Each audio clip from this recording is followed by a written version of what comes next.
There's a question I've been sitting with for a really long time, which is, can a business be deeply profitable and deeply rooted in integrity? Not in theory, not as a tagline, but in real life when money is actually changing hands. Over the last year, we launched something new inside of Selling the Couch. It's called Haven, and it's a community for therapists who are transitioning from clinical work into online income, specifically with online courses and podcasting and YouTube, writing and speaking. Work that scales but still feels human. And early on, we made a decision that surprised some people. We chose to set aside 10 to 15% of every sale into a donor advised fund that supports organizations rescuing women and children from the commercial sex trade.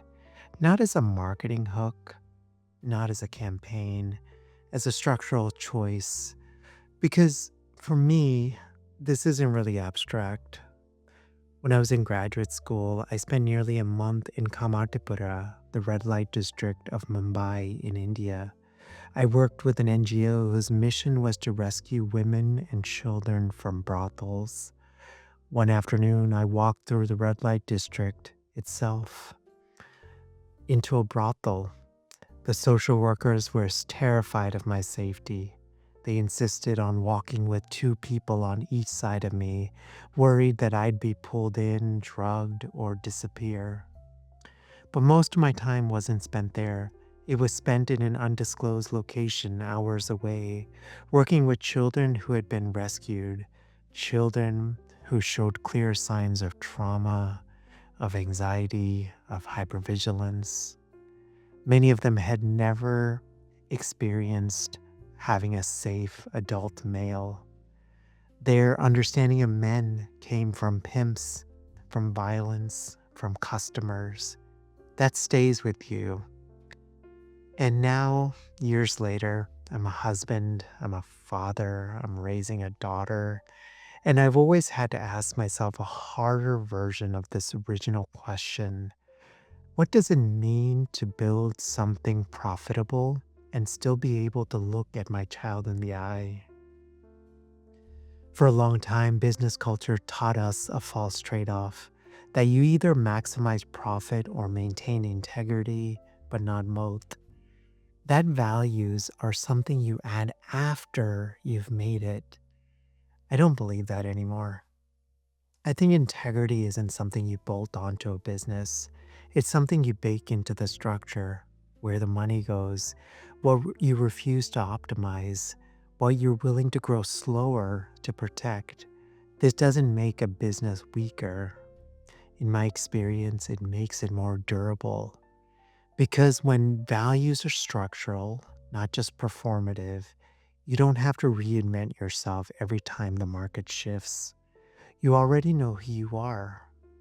And I want to be clear, this isn't about moral superiority, it's about coherence, about building something where your values don't live in a separate compartment from your revenue, where success doesn't require dissociation, where growth doesn't come at the cost of your nervous system or your conscience.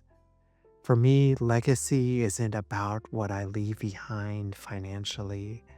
It's about what works quietly and what my work quietly funds, what it protects, what it refuses to profit from, and what kind of world it nudges forward without needing applause. If you're a founder, a creator, or a professional wrestling with similar questions, I just wanted to share something I've learned. Profit answers, can this work? Integrity answers, should it and how? You don't have to choose one, but you do have to choose intentionally. If this way of thinking resonates, the primary way to stay connected is simple. Subscribe to this channel. This is where I explore quiet leadership, sustainable growth, and building careers and businesses that respect both people and profit. And If you're a therapist that's building online income and want to do it in integrity and in community, you can learn more about Haven at sellingthecouch.com/Haven. No pressure or no hype or anything like that. Just an invitation to build something that lasts. Because, the thing I've realized is the question isn't about whether business can be profitable and principled. It's whether we are willing to design it in that way on purpose.